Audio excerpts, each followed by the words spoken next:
बाहर में शेर की तरह गुर्राते हैं और भीतर कमरे में जाकर सीबीआई के सामने म्याऊं म्याऊं करने लग जाते हैं। ये जोर जोर से चिल्लाते हैं, गुर्राते हैं कि हम झुकेंगे नहीं। अरे मत झुकिए, नहीं झुके तभी तो लालू जी को 4 मामलों में सजा हो गई ना। ये गुर्राने वाले लोग हैं, 2 मिनट में बिल्ली के समान जो म्याऊं म्याऊं करने लग जाते हैं। कोई घोटाला नहीं हुआ, कोई घोटाला हमने किया नहीं है। बाहर में शेर की तरह गुर्राते हैं और भीतर कमरे में जाकर सीबीआई के सामने म्याऊं म्याऊं करने लग जाते हैं।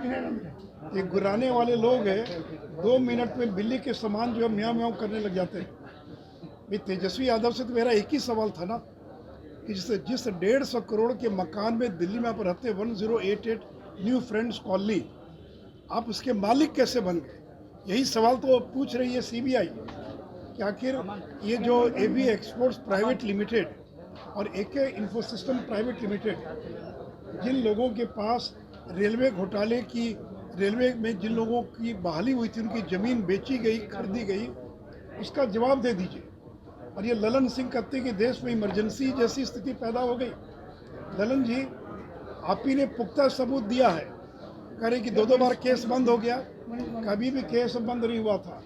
ललन सिंह कभी भी कमज़ोर सबूत नहीं देते हैं।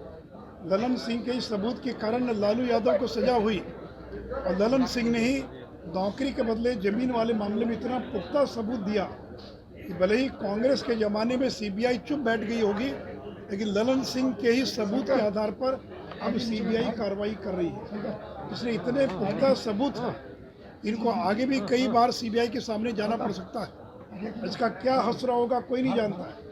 सीबीआई ने केवल इतना कहा अभी तक कि इस महीने तक गिरफ्तारी नहीं होगी, लेकिन आगे क्या होगा ये कोई नहीं जानता है। ये जोर जोर से चिल्लाते हैं, गुर्राते हैं कि हम झुकेंगे नहीं। अरे मत झुकिए, नहीं झुके तभी तो लालू जी को 4 मामलों में सजा हो गई ना। इसका झुकने से बाकी से क्या संबंध है? उससे मैंने कहा कि शेर के समान बाहर गुर्राते हैं, लेकिन भीतर जाकर भीगी बिल्ली बन जाते हैं और म्याऊं म्याऊं करने लग जाते हैं। करोड़ों पिछड़ों का अपमान करने वाले लोग और आज सत्याग्रह का नाटक कर रहे हैं।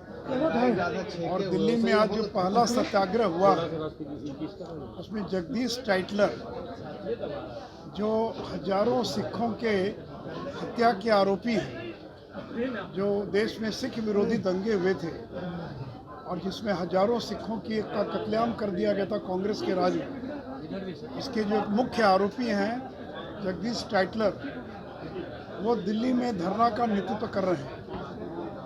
तो जिस कांग्रेस पार्टी ने पिछड़ों का अपमान किया, नरेंद्र मोदी का अपमान किया, आज वो सत्याग्रह का नाटक कर रहे हैं। इनको तो इस देश के पिछड़े समाज के लोगों से क्षमा मांगनी चाहिए। जिस तरह से राहुल गांधी ने और चौकीदार चोर है के मुद्दे पर सुप्रीम कोर्ट में माफ़ी मांगी थी, उसी प्रकार राहुल गांधी को इस देश के करोड़ों पिछड़ों से क्षमा मांगनी चाहिए, खेद प्रकट करना चाहिए। इन्होंने इस देश के करोड़ों पिछड़ों को अपमान किया है। देखिए, पिछड़ों का अपमान करके और सत्याग्रह करेंगे तो उनका ये पाप धुलने वाला नहीं है। और देश की जनता कभी भी राहुल गांधी और ऐसे लोगों को माफ़ नहीं करेगी। सर, प्रमोद तिवारी है कांग्रेस के सांसद, वो हंसते हुए कह रहे थे जो सजा मिली वो बहुत ज़्यादा हो गई है, वो कम मिले। 2 भागों में बट रही है कैसे कांग्रेस? नहीं, देखिए, कल भी रविशंकर जी ने पूरी बातों को रखा है कि ये फैसला है, न्यायालय का फैसला है। आप न्यायालय के फैसलों को चुनौती दे सकते हैं, लेकिन जज की मंशा पर संदेह पैदा कर रहे हैं। तो इनको न तो इलेक्शन कमीशन पर भरोसा है, जब चुनाव हारते तो कहते कि ईवीएम में गड़बड़ी थी, चुनाव आयोग ने गड़बड़ कर दिया। कल अगर मनोनुकूल फैसला नहीं आता तो ये न्यायपालिका पर अंगुली उठाते हैं। तो जो सूरत के कोर्ट में जो फैसला आया, न तो उसका अडानी से कोई संबंध है, न उसका कोई सत्य से कोई संबंध है। अगर आपने सत्य कहा है तो उसकी सजा भुगती। अगर मैंने सत्य कहा है तो क्या ये सत्य है कि इस देश के जो करोड़ों पिछड़े समाज के लोग हैं, ये सारे लोग चोर हैं? तो आपने तो इस देश के पिछड़ों को चोर बता दिया। तो ऐसे व्यक्ति को यह देश कभी भी स्वीकार नहीं कर सकता। अखिलेश यादव ने कहा कि कांग्रेस भी सीबीआई का दुरुपयोग करती थी। नहीं, देखिए, कांग्रेस तो करती थी, बीजेपी ने कभी दुरुपयोग नहीं किया।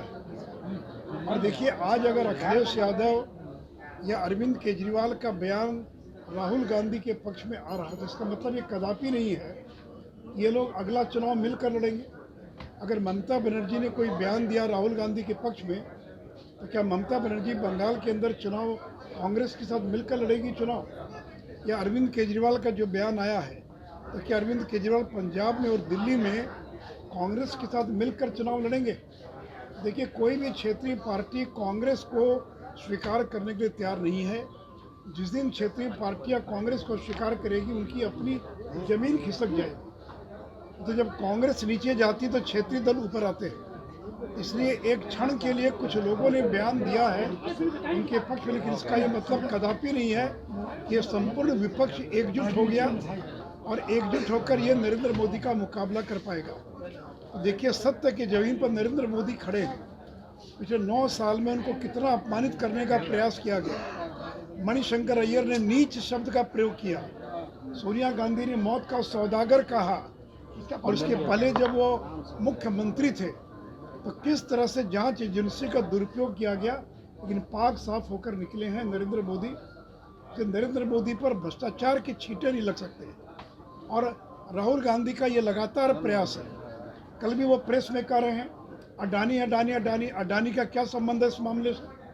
ये तो जो मामला है वो अपने पिछड़ों का अपमान के, इस पर कोर्ट ने आपको सजा सुनाई है।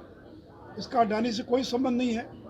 और जो लोकतंत्र की बात करते हैं, कल राहुल गांधी की प्रेस कॉन्फ्रेंस में एक पत्रकार ने जब सवाल किया तो जिस तरह से उस पत्रकार को अपमानित किया है, मैं देश के पत्रकारों से अपील करूंगा कि राहुल गांधी ने जिस तरह से कल पत्रकारों को अपमानित किया है और कहा कि हवा निकल गई, बीजेपी के एजेंट हो, ऐसे राहुल गांधी का पत्रकारों को बहिष्कार करना चाहिए।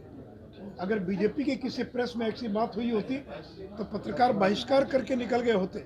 लेकिन मुझे दुख है इस बात का कि कल जब राहुल गांधी पत्रकारों को अपमानित कर रहे थे तो सारे पत्रकार वहाँ चुपचाप बैठे हुए थे। ये बात अलग है कि मुंबई की और वहाँ की प्रेस के एक संगठन ने इसका विरोध किया है।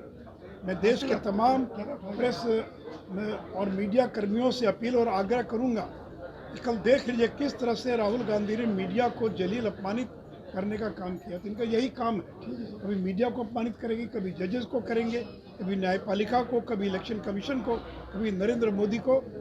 इसलिए 2024 में हम राजनीतिक तौर पर कांग्रेस का मुकाबला करने के लिए पूरे तौर पर तैयार हैं। ये लो मुंह मीठा करो, आज मैंने अपना जॉब छोड़ दिया, अब हम पूर्णिया वापस जाएंगे। जॉब छोड़ दिया है? मतलब ये घर कैसे चलेगा? हम करेंगे क्या? और माँ बाबूजी क्या बोलेंगे?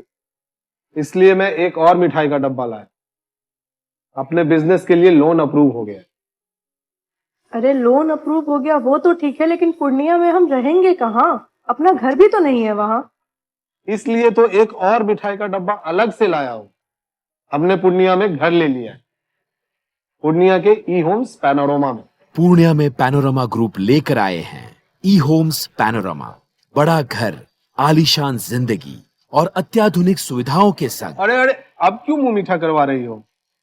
क्योंकि हम घर वापसी जो कर रहे हैं। घर वापसी की खुशी पूर्णिया में ई होम्स पैनोरमा के संग। E homes panorama, luxurious lifestyle redefined.